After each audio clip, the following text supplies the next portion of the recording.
Hi, my name is Vivian. I'm a graphic designer and handwriting artist based in New York City. I would like to invite you to my brush pen modern calligraphy class. This is a comprehensive entry-level class for anyone who would like to create beautiful handcrafted lettering art. It doesn't matter if you have perfect everyday handwriting or if your writing requires a little bit of creative interpretation. I believe anybody can learn calligraphy. It is essentially learning how to draw consistent straight lines and curves. The only caveat is that it does require some practice. And because of that, it's a great way to develop your patience. For me, practice calligraphy is a great way to meditate. So let's go over the materials you need for this class.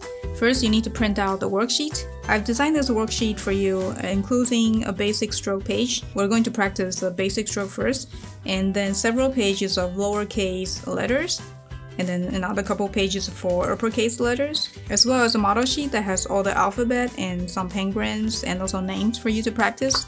And then lastly, I have a page for flourishes. So the next thing you need is brush pens. I have 2 brands of brush pen here, but you can use whatever you have at hand, as long as they are regular size pen and they have flexible nibs. So this is my favorite brand to use. It's from Tombow. The name of the pen is called Fudenosuke. It comes in 2 types. You can tell by here. One it says BH, the other is BS. So this is brush hard, this is brush soft. So the soft is a little more flexible than the hard, but actually they're both flexible. So either one will work for this worksheet. And these are from Pentel. They are Pentel Fude Touch Sign Pen. I bought this set of 3. There's 3 sizes. You can tell by the little drawing here. The large, not large, it's actually saying medium, fine, and then extra fine. So it's in Japanese, but you can tell by here the end letter is different. So you want to use the one that ends with N. I don't know what does N mean for fine, but that means medium, fine, and extra fine in Japanese.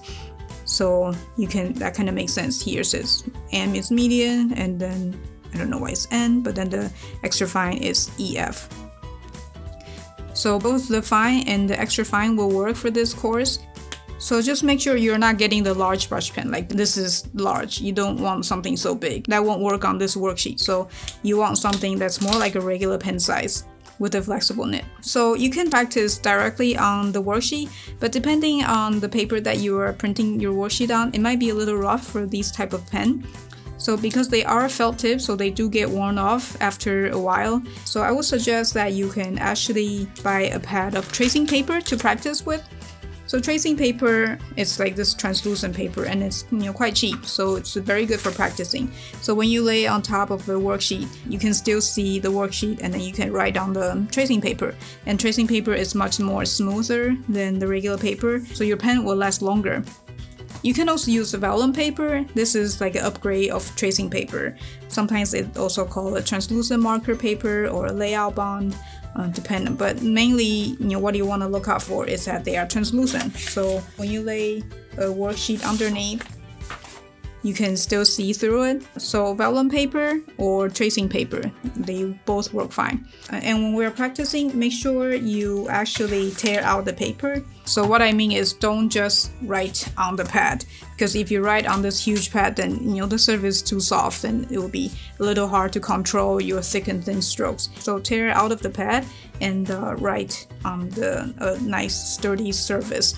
So if you want something to kind of fix this 2 sheets together, you can use masking tape, or what I do is I just use paper clips when I practice, so they stay put together. So 3 things you need for this class: the printout of the worksheet, tracing paper, your brush pen, and maybe paper clip if you want.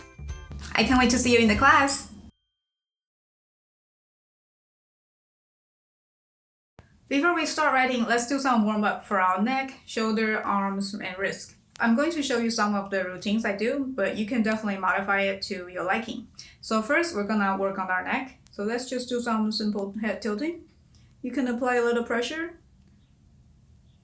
For all of these stretches, you wanna obviously stretch, but do as far as you can comfortably.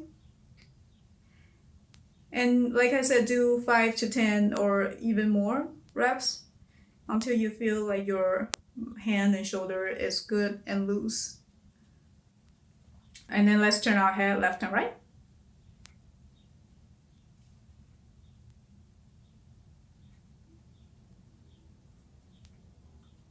And then let's roll our head in both directions.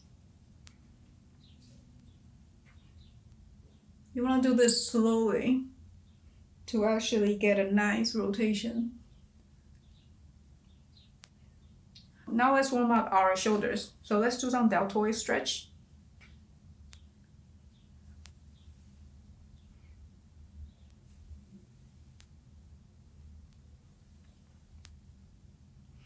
And then let's try to clasp our hand behind our back. If you can, clasp your hand. This is a really good stretch for your back. If not, try to do the best you can, or you can use a towel to help you. So you can hold a towel if you cannot reach your hand, and then the other way. So hold it there for a couple seconds. Get a really nice stretch. And then let's warm up our wrist. I promise this is a calligraphy class. So let's bend our wrist up and down.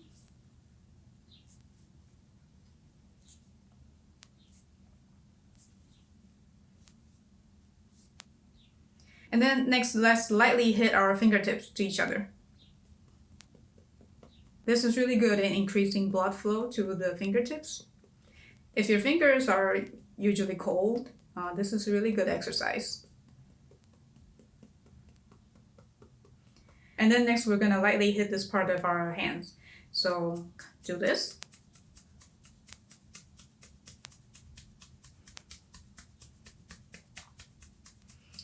And then let's hit this part of the hand as well.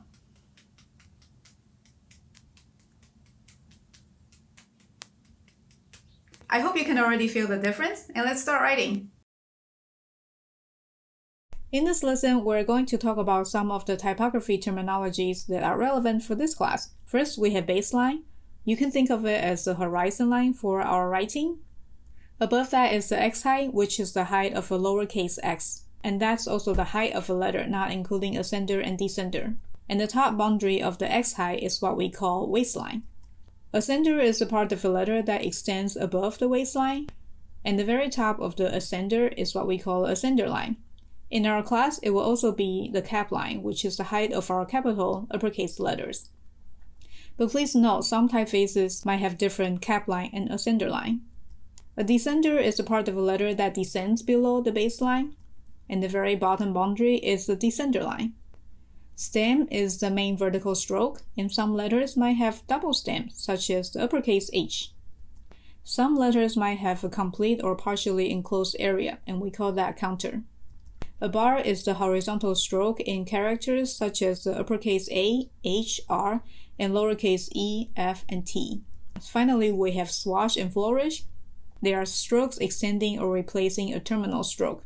Strictly speaking, swash is extension of existing stroke, and flourish is an embellishment additional to the existing letter. But nowadays, the terms swash and flourish are pretty much interchangeable. So you were probably going to hear me using these terminologies throughout the class, and now you know what they mean. Let's start writing. In this lesson, we're going to go over some basic strokes. These basic strokes will help you to get familiar with how the pen works, as well as developing your hand-eye coordination and controlling your writing.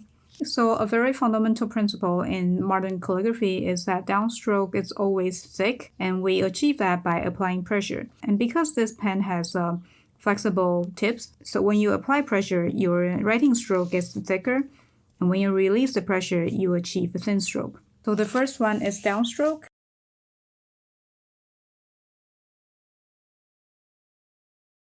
So there are a couple things I would like you to focus on.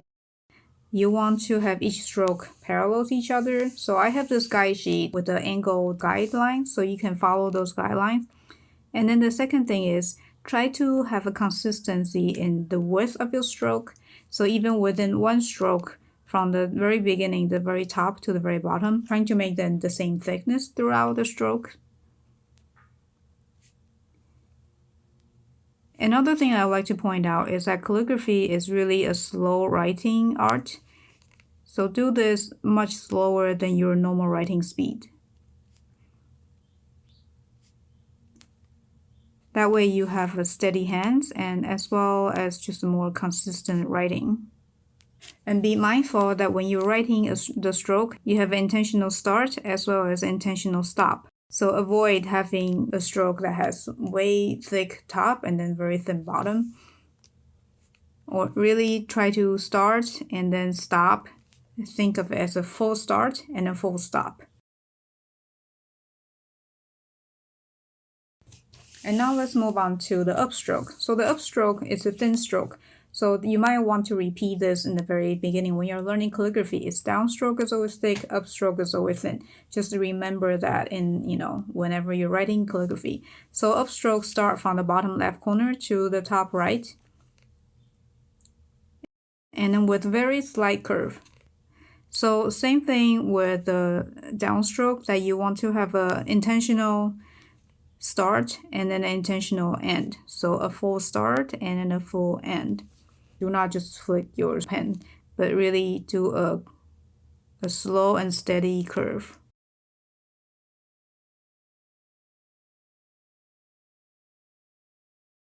And also because this tip is flexible, so when you're writing, if you keep on writing, holding the pen the same way, you keep on writing it, eventually, after a while, your nib is going to be worn out just on one side. So what you want to do when you're using a felt tip pen is, after every couple strokes, you want to rotate your pen like this.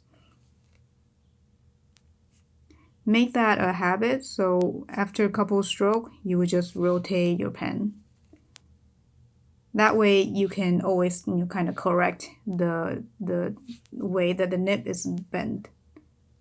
So I want you to see if your downstrokes and upstrokes, you can really tell the difference between the thickness. So the downstroke is obviously thicker than the upstrokes. So if you cannot really tell the difference between your downstrokes and upstrokes, one way to do it is to apply more pressure when you do downstroke, or apply less pressure when you do the upstroke.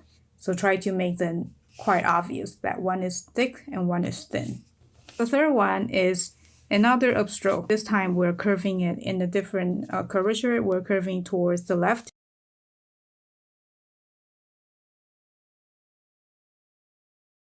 So make sure both these upstrokes have the same thickness.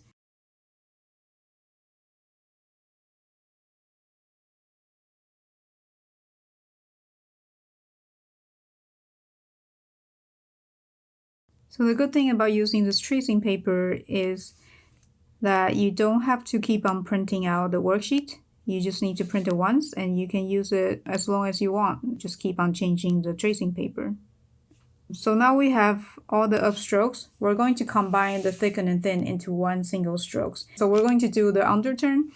So it's like a U shape. We start from the left top corner and make a U-turn to the upper right corner. So since downstroke is always thick, we're starting with the thick stroke, and then slowly about 2/3 way down, we start release pressure of the pen and then make it transition as smooth as we can into a thin stroke. So intentional start and turn as we release pressure and then move up.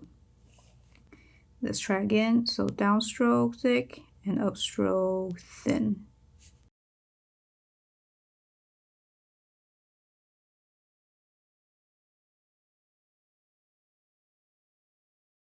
So there are a couple of things we're trying to achieve here. First is to have a smooth transition from the thick stroke to the thin stroke. And the second is that you want the two sides of the stroke be parallel. So they are not really, a V shape. And also you want to have a smooth curve at the bottom, both from the outside and the inside. So if I'm writing it bigger, it would be, these two sides should be parallel, and the curve is both smooth when you look in the outside of this strokes and also the inside of the stroke. So they shouldn't be this, or they shouldn't be this. So this really does take some practice. You want to release pressure gradually. And especially upstrokes, usually when people have issues. Going upstroke, thin upstroke is not that natural. It doesn't quite happen in our normal everyday writing.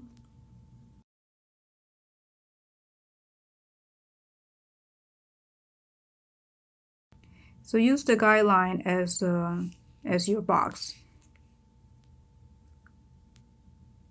Again, you want to have a very obvious thick and thin. If your stroke is starting a little hard to tell which side is thick and thin, you can either apply pressure more on the downstroke or release more pressure going upstrokes. So you want to make sure you have that contrast. Now we're going to do the reverse of it, the overturn. So the overturn starts from the bottom left corner. So since it's going up, it's going to be a thin stroke. So upstroke thin, and then slowly apply pressure, and then you have a thick downstroke. You want a thin upstroke, and then slowly turn and apply pressure. Don't worry if you don't get it right away, because it is quite tricky. You're doing two things at one stroke. One is making a smooth turn, and then the other is to apply pressure.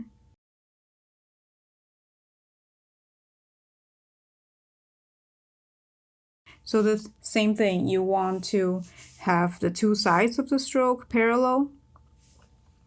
And you can tell if it's parallel or not by just making it extension. Say if I have a stroke writing like this, then if I just extend the line, then they eventually will cross, then that's not parallel. And don't forget to turn your pen as you're writing every couple strokes. So again, you're watching for two things. One is to have a smooth curvature at the top when it's turning, and then the second is a smooth transition from thin to thick.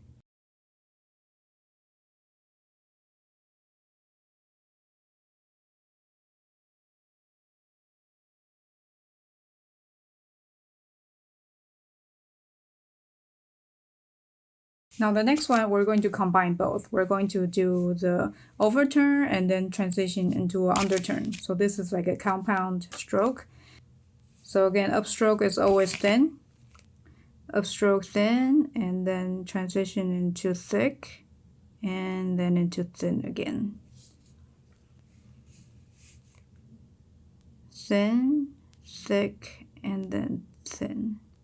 So this one is really tricky because we want all three stand to look parallel. So these three should be parallel.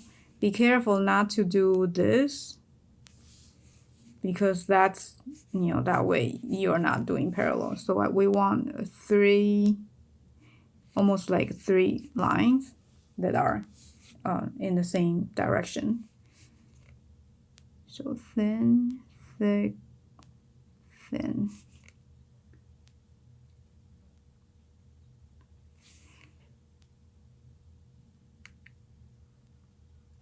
And again, if you're feeling like your hand is gripping the pen too tight, or you start to feel like you just have trouble controlling it, or it gets worse, then take a break, relax your hand, and do some of the warm-up that we did before.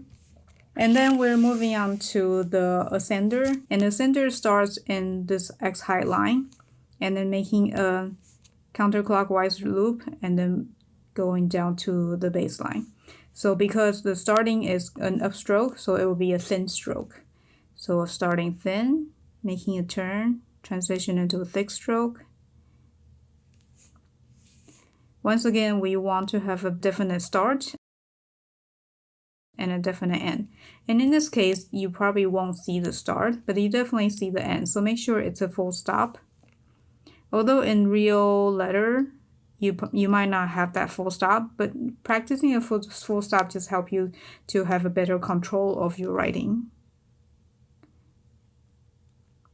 So you're not just going through the motion, you're actually taking charge of where the pen is going and stopping.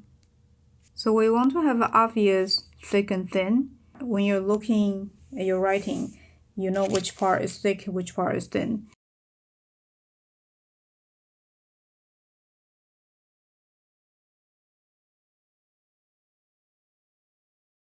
So now we're moving on to descender. So descender is the part of the letter that goes below the baseline. So since we're going downward, it's going to be a thick downstroke, and then when we come back up to the baseline, it will turn into a thin stroke. So start thick, and then release pressure, making a turn. So thick strokes. So same thing with the overturn and the underturn. We want to achieve a thin stroke as well as a smooth curve.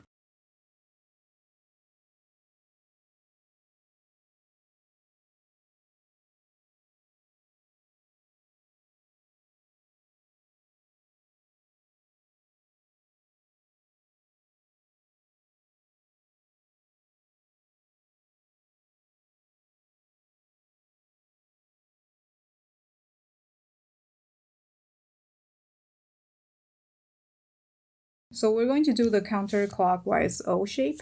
So because there is a thick and thin transition at the very top, it will be easier if you start writing on this side of the curve, about a third way down, and start with a thin stroke. So start upstroke thin, downstroke thick, and then back upstroke thin.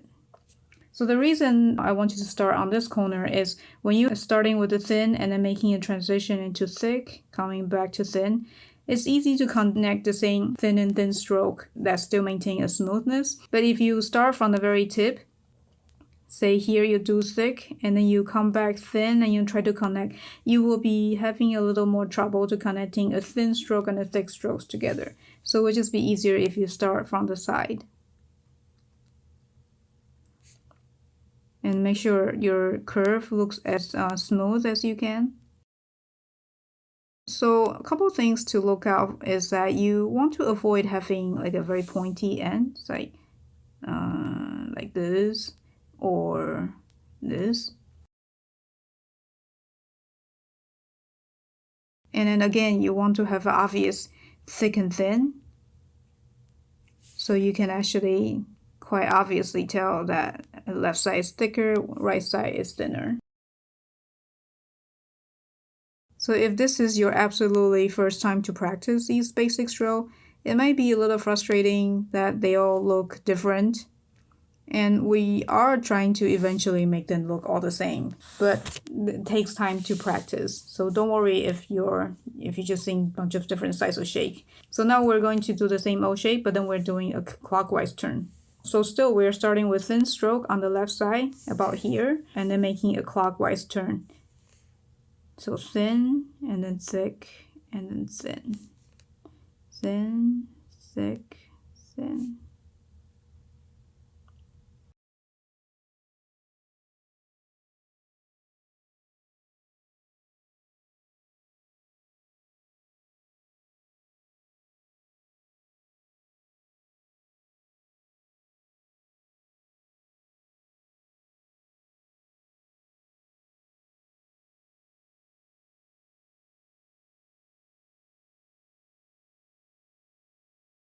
So now you did it. You did a whole sheet of basic strokes. So after each time you practice a sheet, I want to suggest that you actually take a couple minutes to examine what you just wrote to see if you have recurring issues. You can study your own handwriting and then see where you should improve. In this lesson, we are going to practice the first group of lowercase letters. So I group letters in the way that how they are similar in letter forms. And the first group is ITULF. And I also have a couple words that you can practice that so you can start putting them into words already. So the first one is I, and I is pretty much just the downstroke that we practice with curving back up to a thin stroke. So downstroke thick and then upstroke thin. And then the dot on the top of the I is just a small, very short downstroke.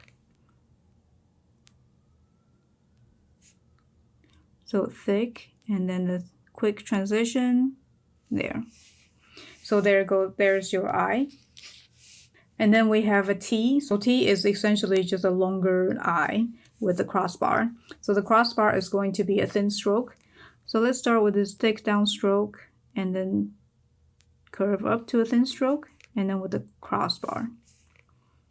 So downstroke thick and thin up, and then crossbar again.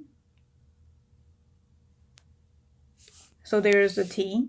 And next way we have the letter U. So letter U is if you put two I very close, then you get a U. So that's what we're going to do. So write the I twice, once, twice, and you have the letter U.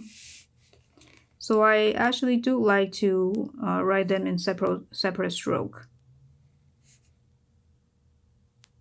So there's one, another one, and you have the letter U. And now we move on to letter L. So L will be a little different, that we start with the thin upstroke. So if you look at the sky sheet, the X height is shorter than the ascender. So for L, we pretty much want to write one stroke that's connecting these 2 points, and then the second stroke connecting these points. So they are different in angles. One is this way, one is that way. Therefore, they are two separate strokes. So do not try to connect them. I actually want you to start with one curve upstroke, and then actually lift your pen off the paper, and then a center stroke. And then coming back up with the upstroke. So it's two separate strokes. 1, 2, and then finishing up.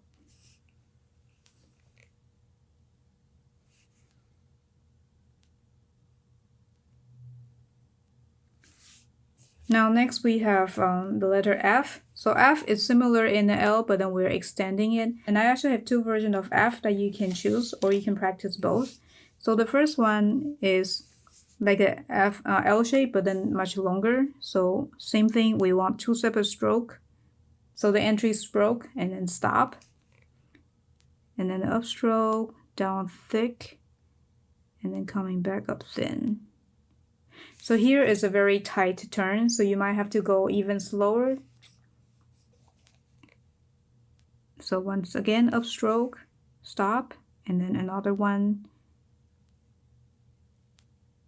So as we're writing, you want to have a consistent downstroke. So when it's short, like an I or T or U, it's easier, slightly easier to have a consistent thickness of the downstroke. But when it gets longer, like the L or the F, it will be a little more challenging, so it will take more practice.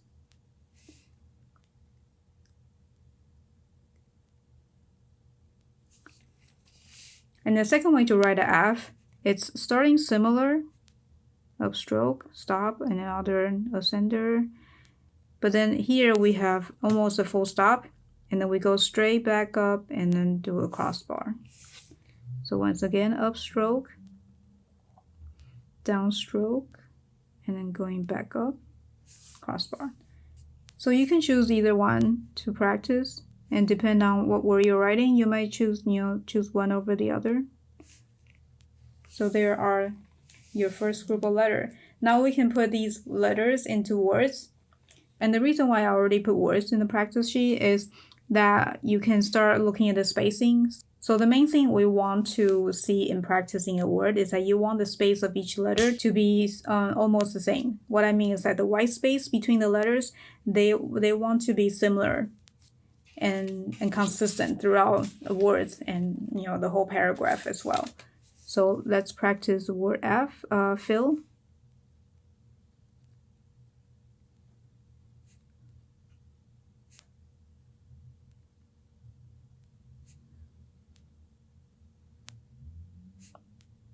So these guidelines are good when you're practicing single characters, but when it comes to words, it doesn't necessarily mean that each letter falls in the box, because letter words are different. It doesn't necessarily mean that F and I and LL. That's not necessarily the case. And then the same thing with lift.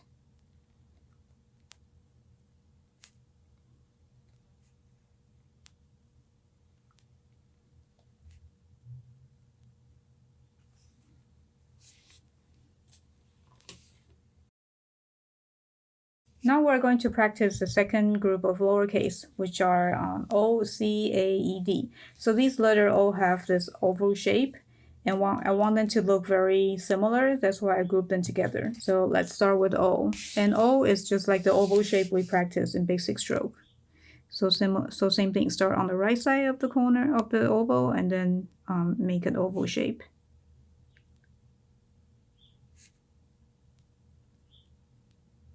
And then with the letter C, it's similar to letter O, but with the open ending. So we have still starting on the right and then end up opening.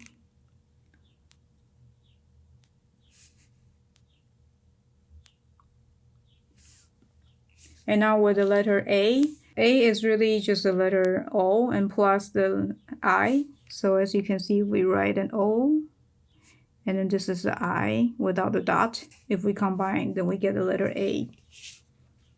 So that's exactly what we're going to do. Lift up your pen from the paper and then write an I.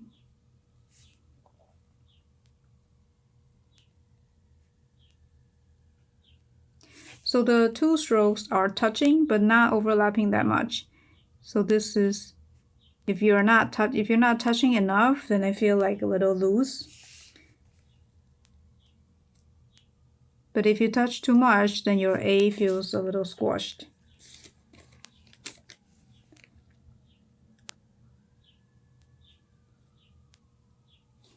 So there's your letter A.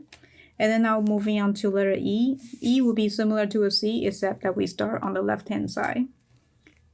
So starting and then make a turn.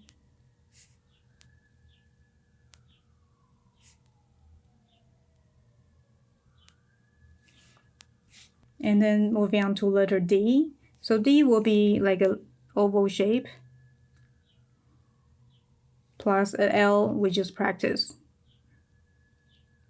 So if they are together, then it becomes a D.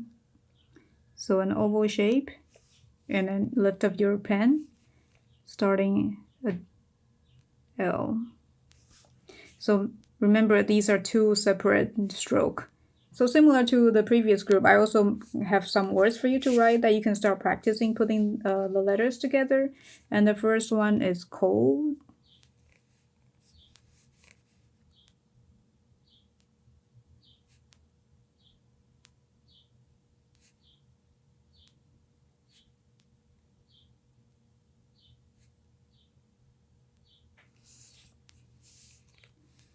So you already try to have the spacing similar. So by that I mean it feels like each white space between letter are about the same area. So here's C, O.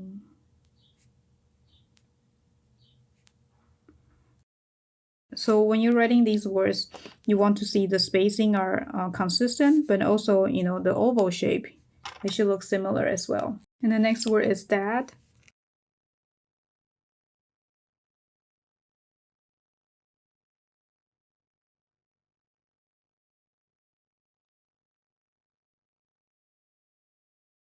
Now moving on to group 3 of lowercase letters, we have J, Y, G, Z, Q. These are all letters with descenders, and for most of them are having the same ending finger movement, and except for Q. So let's start with the letter J. Downstroke and then upstroke. So this will be like a descender stroke that we practice in the basic stroke.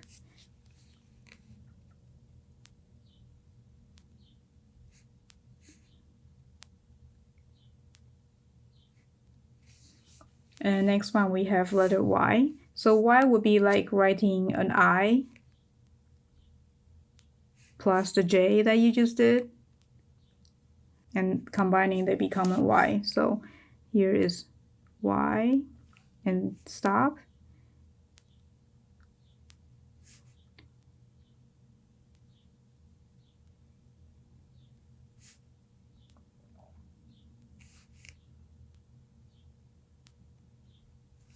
And next we have the letter G. So G will be like the oval shape, and then plus the J that we just have. It'll become a G.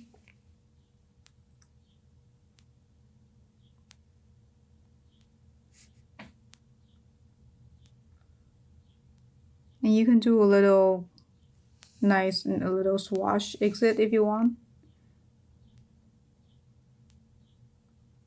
But we'll get to it. And then we have the letter Z. So start with the upstroke, thin stroke, and then thick stroke. And then another one. It's almost like writing number 3.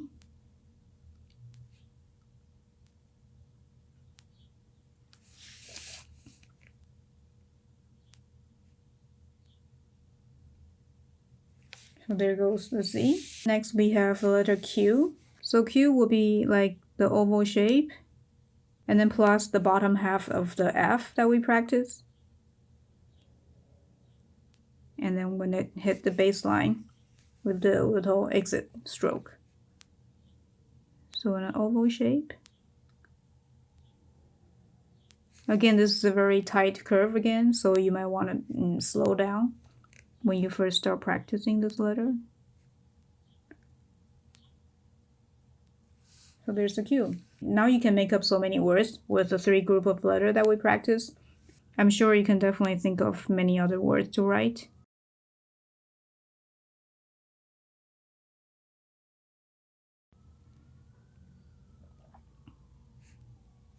Now that we have these longer letters, your stem of the letter should be parallel. That's another consistency we want to develop in our calligraphy writing. So words like dog,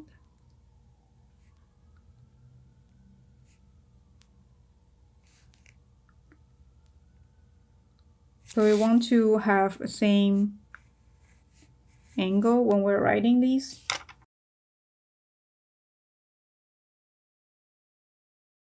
So now we're moving on to the lowercase group 4. In this group, we have H, B, K, and P. So for H, B, K, they all have ascender parts of the letter, and then for P, there's a descender. But I grouped them together because for P, even though it's a descender letter, the ending stroke is still going clockwise, so it feels kind of the same ending as the B and the K. You'll see as we start practicing. So as I mentioned before, you want to really separate out each stroke. So the first stroke will be the upstroke thin, and then the second one will be this ascender stroke, and then we'll add on a compound stroke. So then there you have an H when you put it together. Upstroke, ascender stroke, compound curve. Although for a lot of time, you probably won't have an H that's raising all the way that high. It depends on what the next letter is. So once again, make sure you rotate your pen as you write. Do a thin upstroke, another ascender stroke, a compound stroke. So I really want you to separate these strokes. You will be very much tempted to write quickly in one motion, but I often think this is very similar to when I first started learning English. The teacher will always say when we're learning how to pronounce the TH, for a foreigner like me, TH is a hard word to pronounce at the beginning. So the teacher will say, make sure you stick your tongue out between your teeth. So you really pronounce the. But the thing is, you don't really hear American, native speaker really stick out their tongue to pronounce the. But that's how we learn, right? And then as you start to able to speak fluently, you don't really pronounce the on everything. But the sound is still there, right? Even when your tongue is not sticking out between your teeth. So the same thing with writing calligraphy. It's like when you're getting better at it, you write faster, you won't be like stopping and pausing, because you're already so familiar with the different part. Your muscle memory is already developed. So there's our H. And the next one is the letter B. So the B has a similar upstroke and then a center stroke, and then an oval shape. And then you can end it however, depending on the next letter. So for now, we're going to do a thin upstroke. So we're going to do a thin upstroke, and a ascender loop, and then a clockwise oval shape. So you can just stop. You can just stop here but most likely you will have another letter after B, so I would like to just practice how to really exit out of the space. So again, thin up stroke, a center loop, clockwise oval shape, and then exit. So here upstroke, a center loop, clockwise oval shape, and then exit. Now moving on to the letter K. Letter K has a very unique part that we don't see on other letters, but it will be a smaller, just a very tight curl with the tail. So the rest of it looks similar, just like the H and the B with the upstroke. And then a center loop. And then you will do almost like the B, but then much tighter. And because in such a small space, there's so many strokes, although this K on the downward part is a downstroke, it should be thick. I would just still make it not as thick as all the other downstroke. Otherwise, it would just be too much in happening in this space. So here again, upstroke, a center loop, and a tiny loop, and then a curved exit. So you still want it to have a thickness, but not as crazy as this stem. So now moving on to letter P, we have a entry upstroke, and then a downstroke, and then another clockwise oval.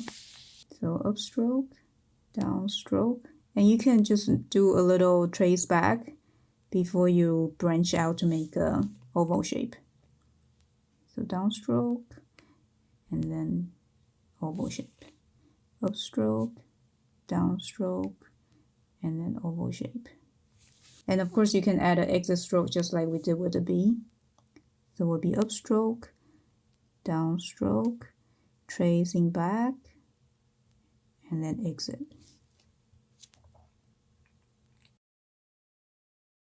Now moving on to the last group of the lowercase letters. Actually, it's two groups. So one is M and N. They are more similar. If you know how to write N, you should know how to write M, and vice versa. And then the other are the R, S, V, W, X. These are just kind of like the odd letters. They all have a little tricky angles. So they are kind of like by themselves in the group. So let's see how we can break this letter N down. I don't have an entry stroke here, but you can definitely have one. And then I see a downstroke. And then I see this overturn. And then a compound curve. So that would give me an M. Let's put it together. Upstroke, downstroke, overturn, compound curve. So even without the entry stroke, you will still have a downstroke, overturn, compound curve. Okay, so put it together, it will be this. There's your M. And then I probably should have N first because N would just be easier. So N would be a downstroke and then a compound curve. An N stroke, a compound curve. So you can also add in an entry stroke.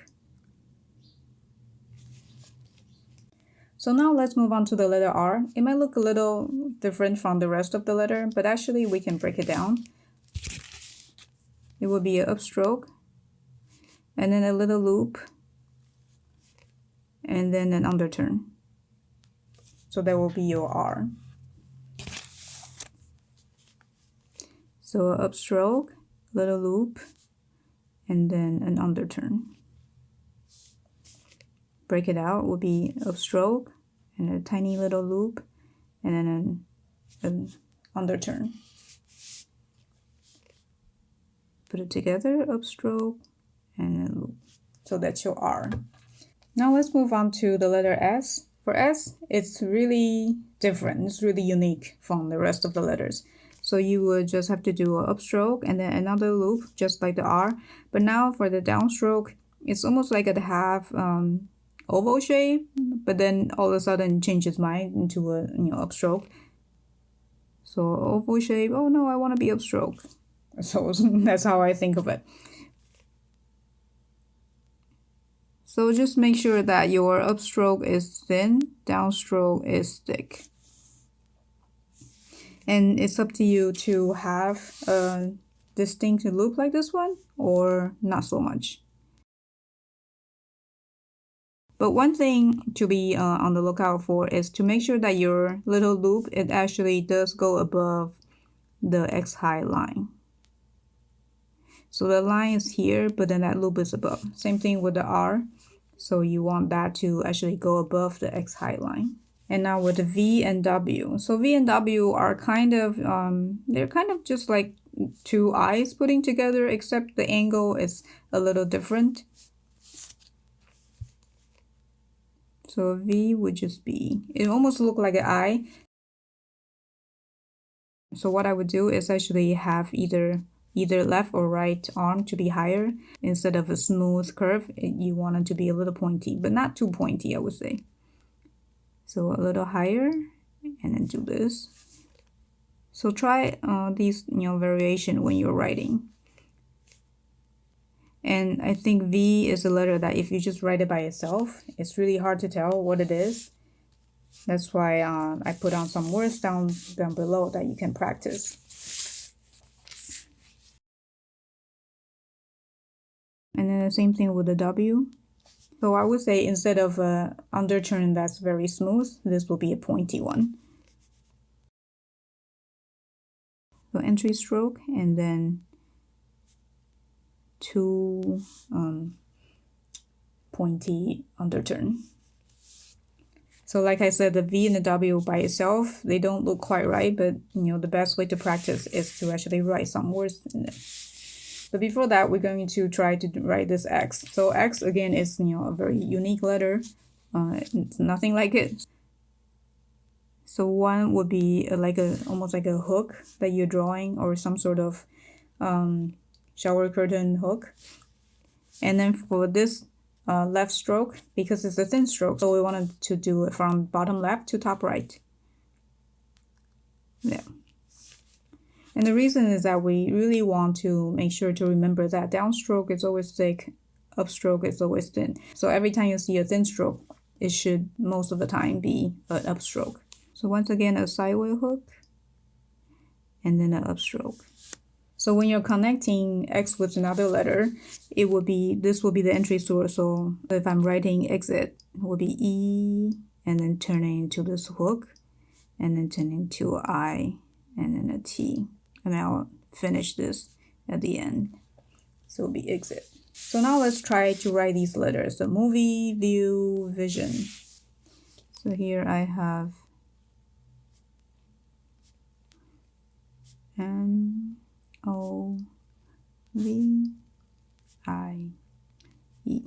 So when you have a V in the letter, I usually would do maybe like a little curve for exit stroke, just to make sure that it looks like this is one letter, and whatever that curve is like a break.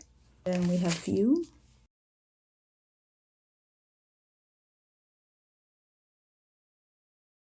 And then vision.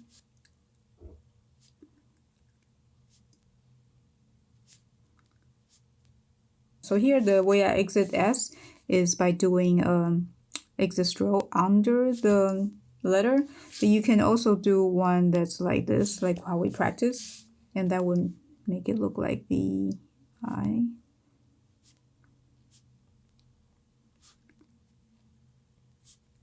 So be vision. Now we're moving on to uppercase practice. So uppercase letter looks quite different from the lowercase letter. If you look closely, I know nowadays we're so used to seeing uppercase and lowercase together, but historically there were two different writing systems, and they were developed in two different time periods, and also by different people. and for different purpose. So for lowercase, it's usually for handwriting, for manuscript, when you're writing stuff on parchment with, quilt. So you want something that's more organic looking. Uppercase is actually developed to be chiseled and to engrave on buildings or stones, tablets. So they are more straight lines or, round circle that people can chisel using some sort of template. And eventually we merge them together into, this one writing system. You will see on these uppercase, the basic strokes we practice don't really apply here. One basic fundamental rule is you still have upstroke, it's a thin stroke, and downstroke is a thick stroke. So that's just how we're going to go about it. As you can see, I didn't group them in any special order, so we're just gonna go from A to Z. So A, start with a thin upstroke, and then a thick downstroke, and then just a simple crossbar. So these are usually the basic form of the uppercase. As you start to write more and get more comfortable with the thick and thin, you can definitely make them into fancier letters. The fun thing about uppercase is that you can do a lot of flourishings. But let's just start, simple with upstroke thin, downstroke thick, and the crossbar. And B, writing like any round shape it's tricky, so it's okay if your first writing doesn't turn out right. I mean, of course it's okay.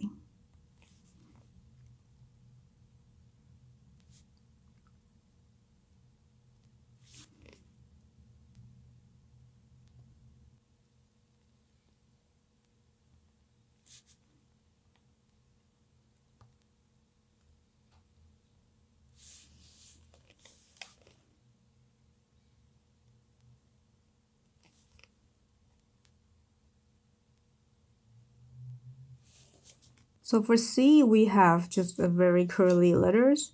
It would take some time to practice, really have a smooth, thick and thin transition. So even though the basic stroke doesn't quite shown here, but the more you practice basic stroke, the better you have the control over the transition from thin to thick and from thick to thin. So that still helps your capital letters. So there's letter C. Now let's move on to letter D. So D has a similar downstroke like the B, and then with a nice big round curve. Again, a thick stroke.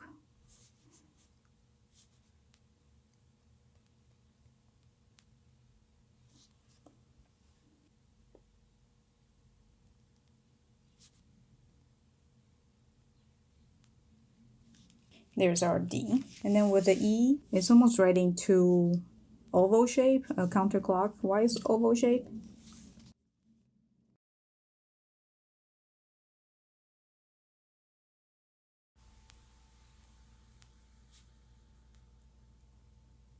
So with the F, there's like a thin top bar here. So that should be a thin line. And then the same thick downstroke like we have for the B and the D. And then another crossbar. I like to end it with a little loop, but that's optional. So again, a sideways curve, a thick curve downstroke, and a sideways curve. A sideways curve, and then a thick downstroke, and a bar. So the bar can be slightly above the X height.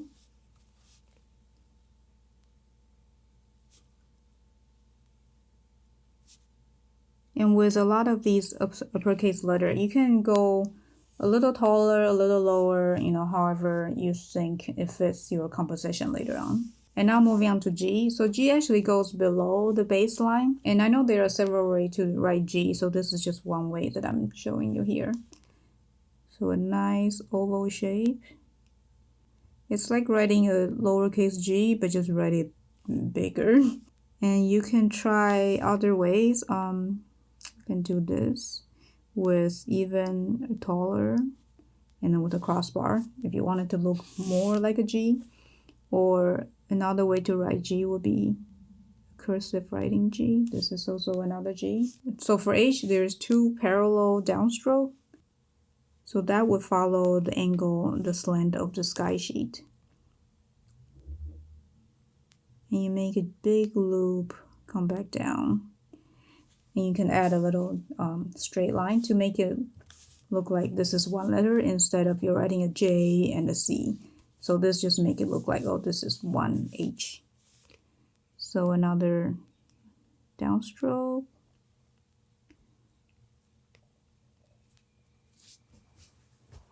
And then for I,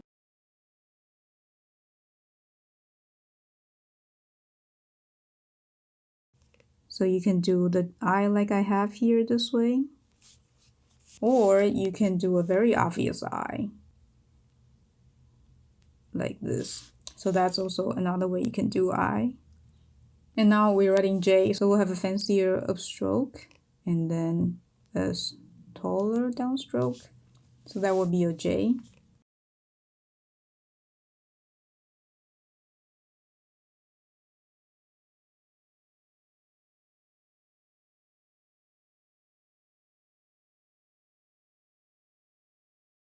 Now let's write the letter K. Letter K start with a similar long downstroke like the letter I, and it has like this two diagonal downstrokes. Usually with letters like K or B, when it feels like there's an upstairs and a downstairs, the waistline, the midline, where the top floor and the bottom floor divided it's usually slightly above the X height. So again, a thin upstroke, downstroke. So that's our K. And for L, it's a bigger loop, side loop, and then a downstroke. So if your L looks a little tilted left or right, you can try to align this middle line to this guideline slant. So this will be kind of similar to this line. So that's how you can anchor the L.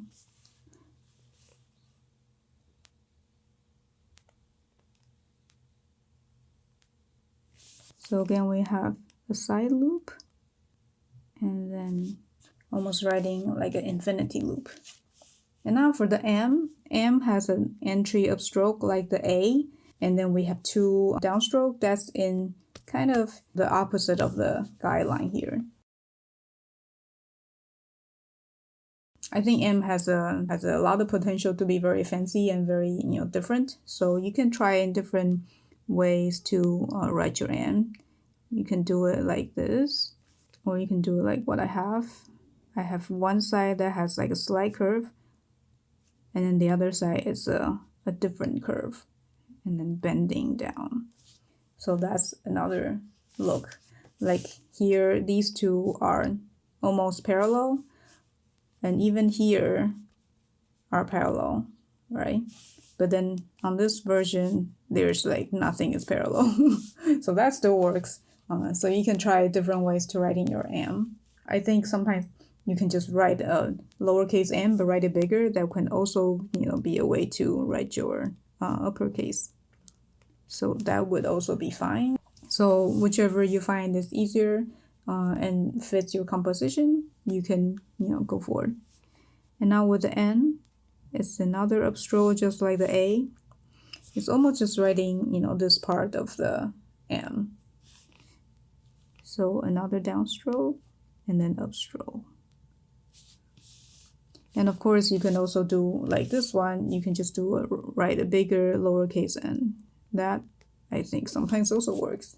So again, it's a upstroke, and then downstroke, and then upstroke. And then for O will be a bigger O. So a big loop. So once again, it's a big loop, and make sure your transition is smooth from the thin to thick and then back to thin. And then P, we again have a down thick stroke like in the K and then in the B and the D. So a downstroke. It's almost like writing a B, but with just the top and the and since we only have top 4 of the B, we'll actually end up in the X height line. As opposed to when we're writing B,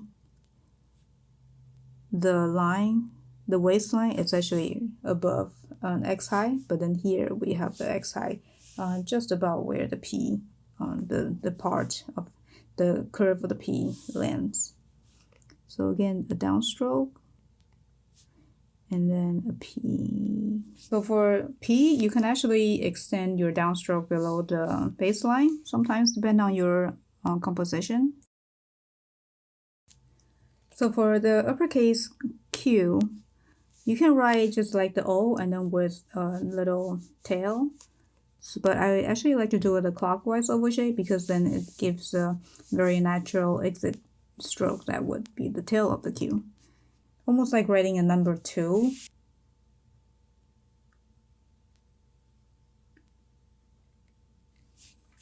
And if that feels weird to you, you can definitely do an O, just like you would write an O, but then add, a Q.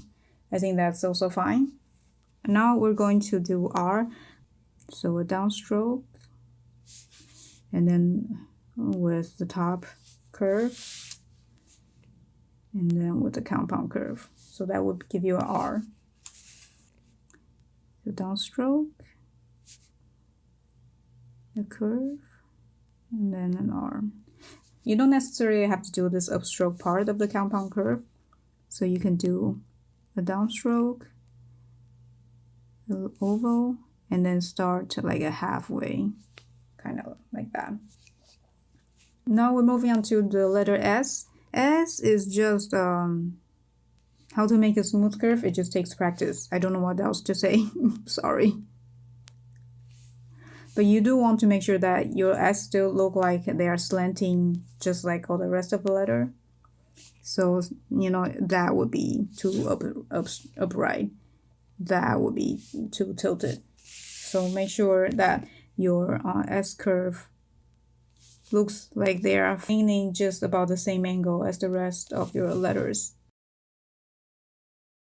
So the S I have on the worksheet is very simple S. And of course, you can do an S like this, or do an S like this. So as you start getting comfortable with writing this, this S curve, you can develop your own style. And now with the T, T is really just like the F we wrote, but then without the second crossbar. So start with the thin top crossbar, and then a downstroke.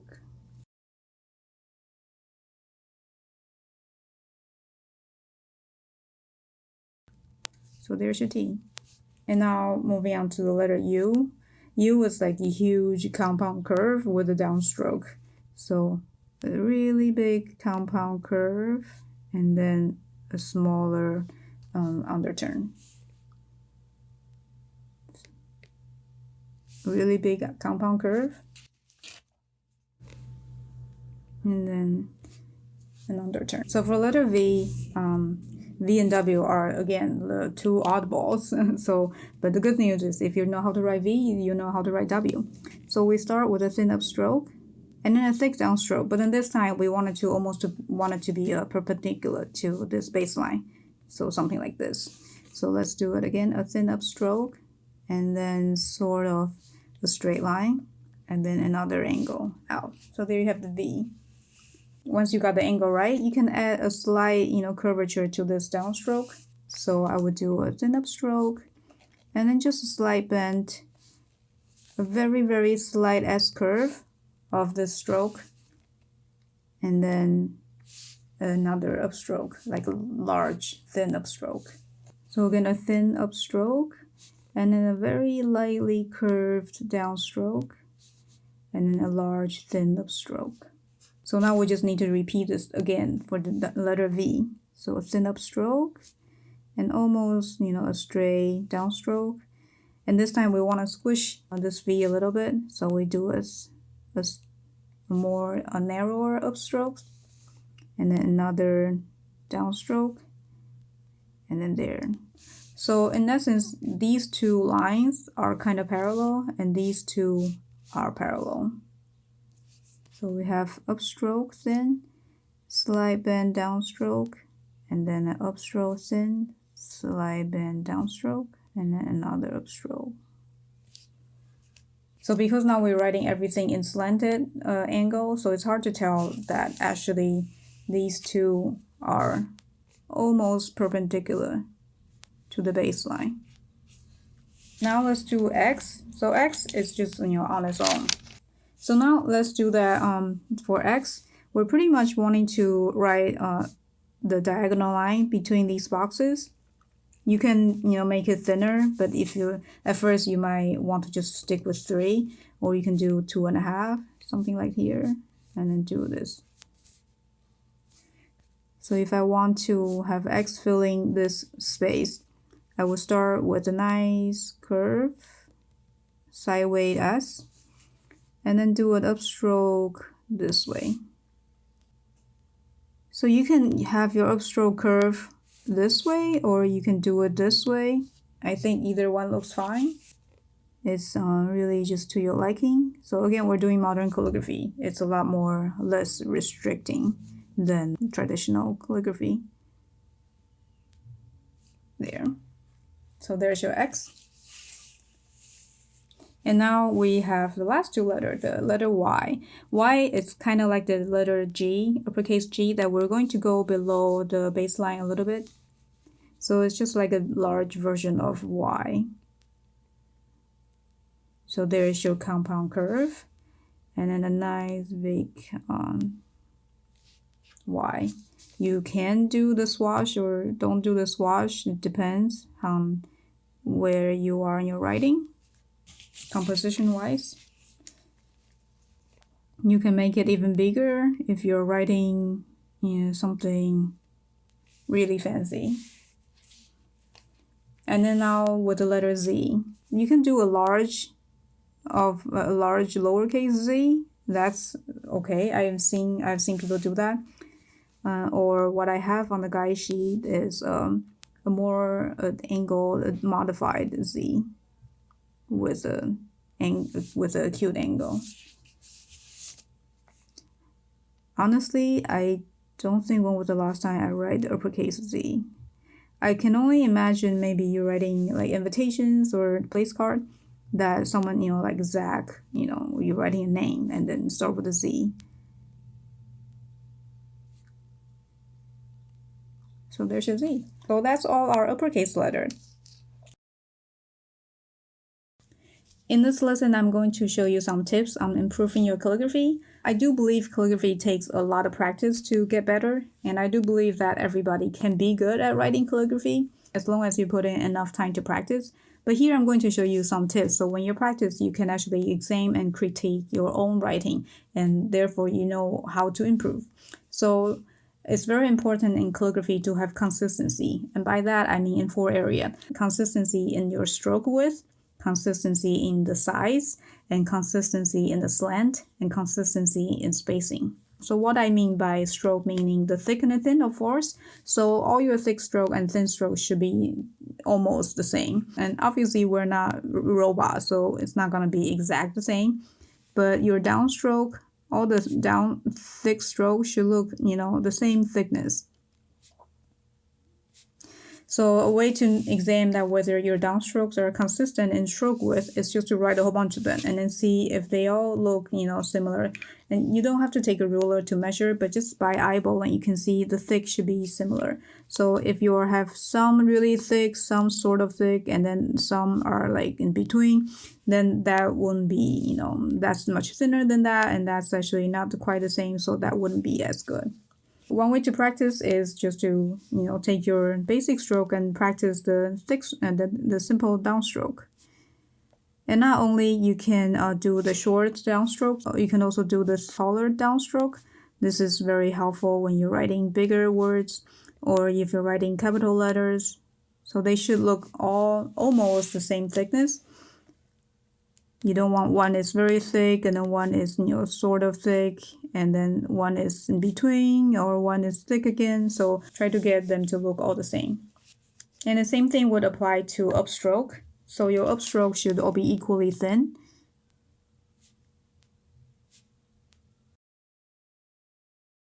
So definitely your upstroke should not be like, some is really, really thin and then some is like sort of thin. That wouldn't be as consistent as what we have here. And then the second is in size. So size, there are 2 aspects of it.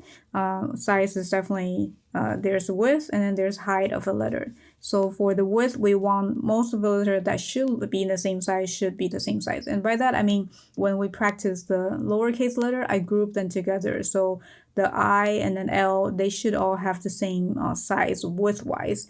And same thing go with the letter E and O. So O should be almost the same width as the E, or as the C. So if your O is really round and your E is very thin, or your O is very thin but then your E is like wider, then when you're writing words, then there is a discrepancy, and you might not know what's going on, but you will want to make sure that all the similar oval-shaped letter have the similar size width. And same thing goes with the height. And since I'm giving you this guide sheet, so you should be able to just make sure that your writing is all the same. But if you're writing without the guide sheet, make sure that the height of the letter is all consistent as well. So once you have these oval-shaped letter look similar, the letters that have a ascender or descender, the oval-shaped part should look similar as well. So if I have an O here, and then I have a D, the O part should look the same size, especially when you write words that has a lot of oval shape.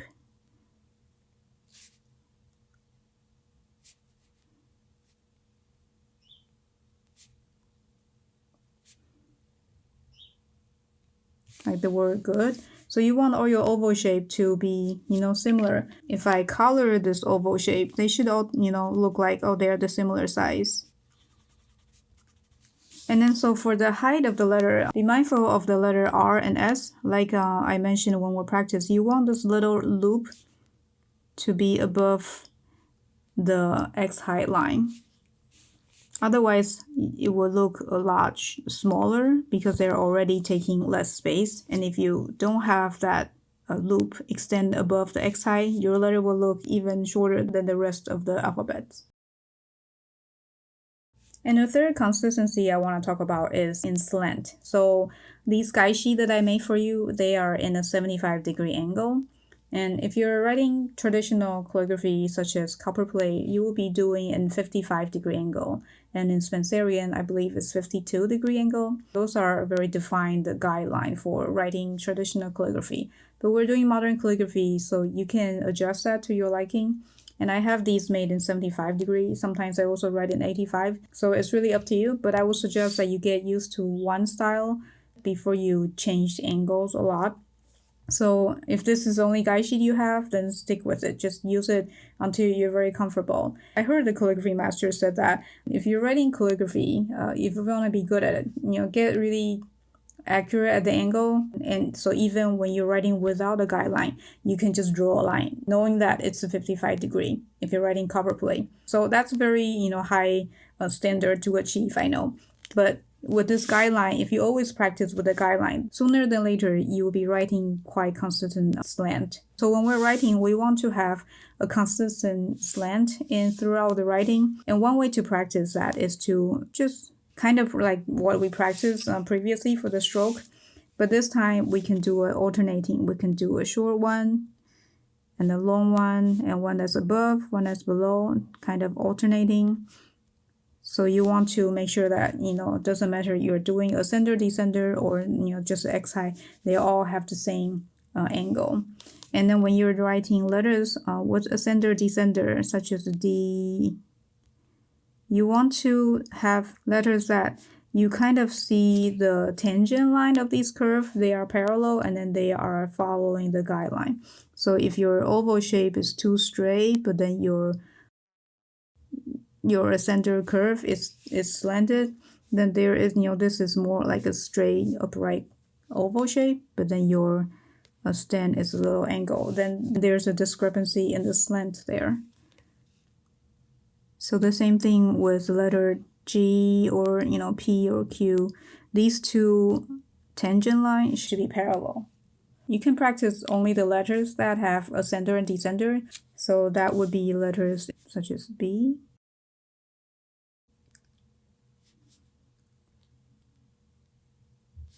And the next one will be G. Oh, I should have a D here. A D, and then a J, H.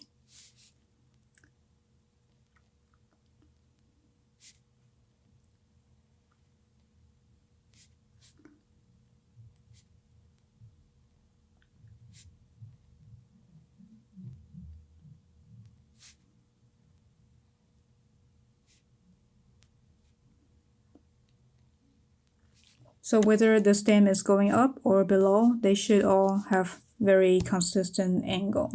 And of course, you can just practice A, B, C, D straight out to see if they are all slanting consistently. So the same idea applies to the uppercase letters, especially the ones with the very prominent stems, such as B, D,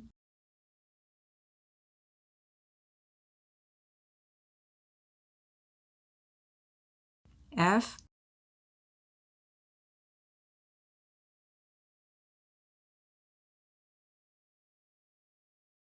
H,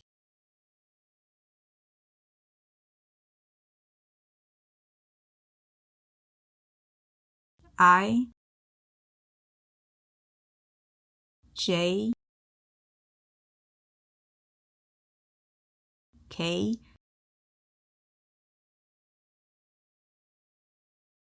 L,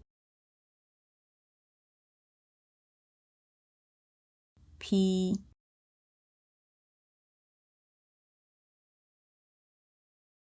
R,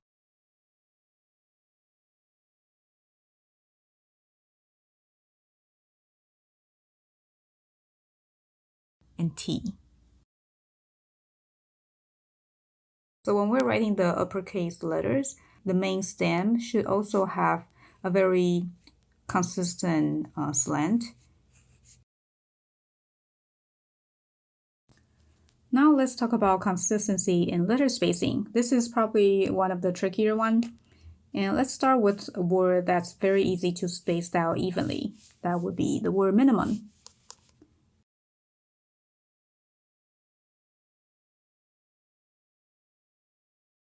So now we have the word minimum. Because minimum only has straight up and down strokes, so it's easy to tell if the spacing are consistent. And if I color the space in between letters, ideally they should all look similar in size. But since I'm writing, this writing is not all that big, it's probably a little hard to tell, but I just want to color it so you can see what I'm talking about. So ideally, all these yellow space between letters, they should look similar in surface area. So when we talk about letter spacing, what we want to achieve is to imagine that you're pouring water or sand in between the letters, and you want the same amount of water or sand in between letters. So that's the idea of a good letter spacing. When it comes to word like minimum, it's easier because there's only straight lines, so it's easier to determine if they look consistent. But in real life, we'll need to write a lot of words that have curved sides, like the B or the G. So that's when we need to train our eyes to see visually if that space is similar. So the next word I want you to practice is the word minion. So we want to make sure that when you throw in a curved letter here, the spacing still look consistent. And if I just make this area a bit bigger, it will look something like this to, straight side with the end of N and then the beginning of N. So here with N and I, it's easy because it's a pretty straightforward space. But then we throw in an O, now we have a curve. So how do you make this area look similar in space in volume in this as this one? So that's essentially what we're trying to do in letter spacing. And it gets especially tricky if now you have another word that's also a round shape letter. So how do you make this space look same as this one, look same as this one? So let's try another word, multicolor.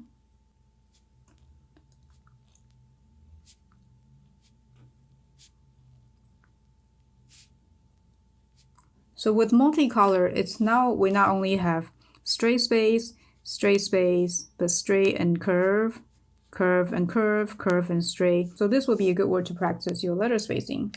Another way is when you do a whole page of writing, you can look at from a distance, and it's easier to see from a distance whether your spacing is, dense in one area and then loose in another area.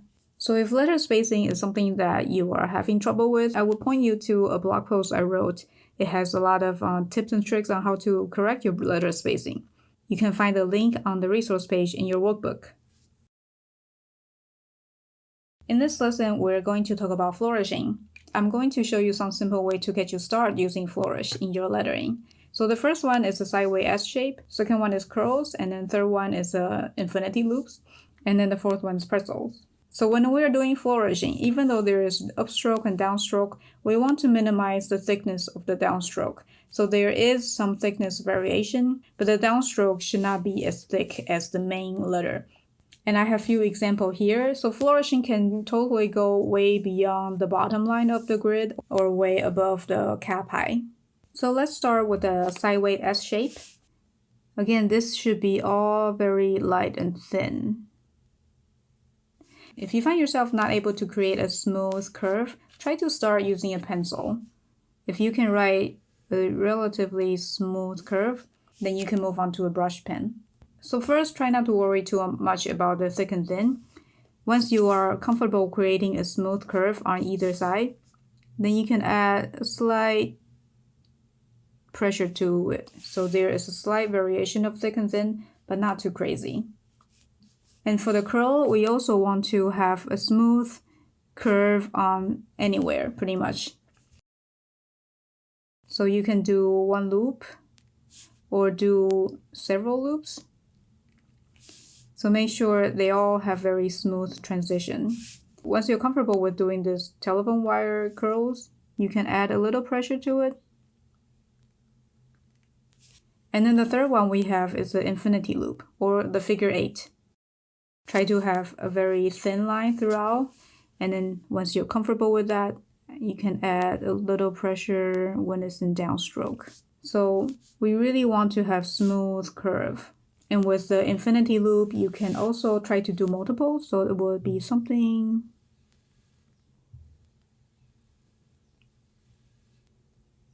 like that. And you can continue on if you want. And then the fourth one's a pretzel.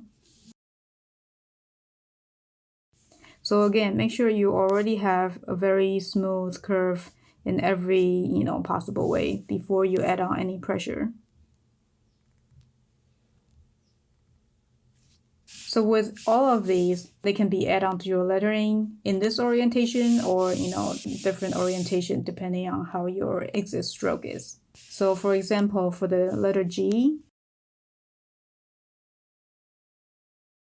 this will be a simple way to add a swash, or we can do the curls. And then with the infinity loop.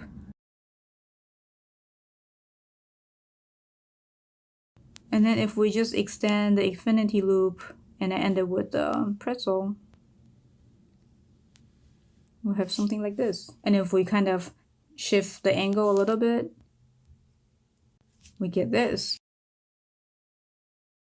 So if we do a pretzel and then an S shape, we get this. So it's really just a combination of the 4 types of swashes. So for ascenders, you can do similar swashes. The tricky thing for ascender is that you can try to do it in one stroke, then you just have to make sure that you kind of aim nicely, hitting the oval shape in the right place. Sometimes you can break it into 2 steps. So I can do one downstroke, and then I can do the second one. So that's another way you can add on flourishing. So you can do a pretzel,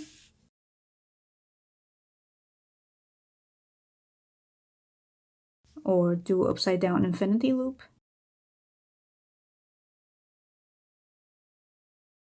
So in the workbook, I also put this model sheet for you. This is a quick reference for you to have access to all the 26 letters, the lowercase and uppercase, including some variations. One way to make practice more fun is to actually make a project out of it. So here I have 2 projects for you to choose from. One is to write pangrams. Pangrams are sentences that have all 26 letters. So it's a good way to practice all your alphabet as well as practice letter spacing. So you can pick one of these and then however you want to arrange them and incorporate some flourishing into it, that would be great. Another option is to write names. I know writing names is a really good way to show off your calligraphy. So you can write your own names or names of your friends and families or the names I have listed here. And I would love to see some flourishing on the name as well. And show us in the project section. Have fun with the projects!